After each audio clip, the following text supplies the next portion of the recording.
Hi, welcome to Mathematics. In this geometry lesson, we're going to learn all about triangles.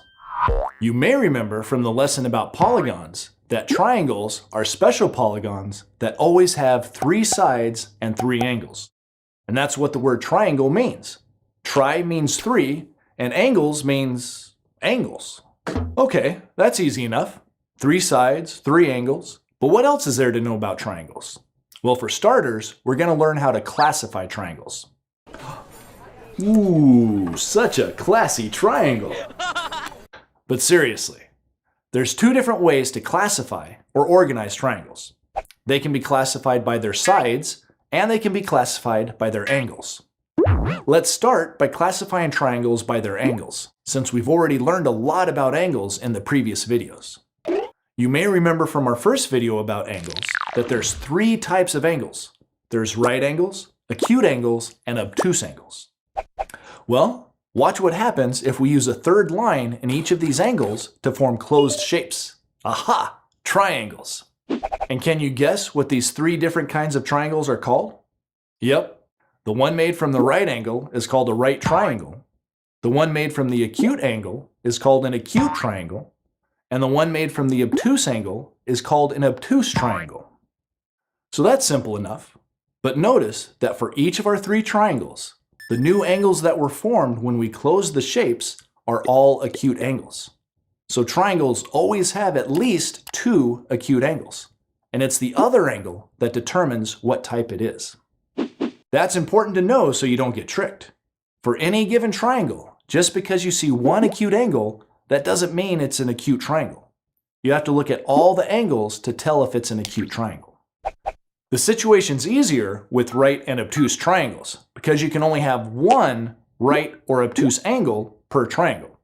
So as soon as you spot one of those kinds of angles, you know what type of triangle you have. All right then, classifying triangles by angles is pretty simple. But we can also classify triangles by their sides. If we pay close attention to the length of each side of a triangle, we can see that there's 3 possibilities. First of all, if all 3 sides of a triangle are exactly the same length, then we call it an equilateral triangle. It's kind of a long word, but it's easy to remember because it sounds like it has the word equal in it. To see the second possibility, let's take the top vertice of our equilateral triangle and move it up like this. See what happened? 2 of the triangle's sides got stretched by the same amount, but the bottom side remained the same. Now we have a triangle that has only 2 equal sides, and that's called an isosceles triangle. That's a long word too. The best way to remember that is to look at an isosceles triangle and say its name 20 times as fast as you can. And finally, to see the third possibility, let's move that same top vertice again, but this time to the left. Now, all the sides are different lengths. This type of triangle is called a scalene triangle. So those are the 3 possibilities when classifying triangles by their sides. Equilateral triangles have 3 equal sides. Isosceles triangles have only 2 equal sides. And scalene triangles have no equal sides. That way was pretty easy too. The hardest part is just remembering the names. And now that you know both ways to classify triangles, let's see how you can use them together. Yep, you can use them both at the same time. If you classify triangles both by their angles and by their sides, it turns out that there's several possible combinations. To see what I mean, let's list the 3 classifications by sides, scalene, isosceles, and equilateral, and the 3 classifications by angle, right, acute, and obtuse. A scalene triangle can also be a right triangle, like this one. And a scalene triangle can also be either an obtuse or an acute triangle. In the same way, an isosceles triangle can also be acute, like this one, or obtuse, like this one. And in one special case, an isosceles triangle can also be a right triangle, like so. But things are different when it comes to an equilateral triangle.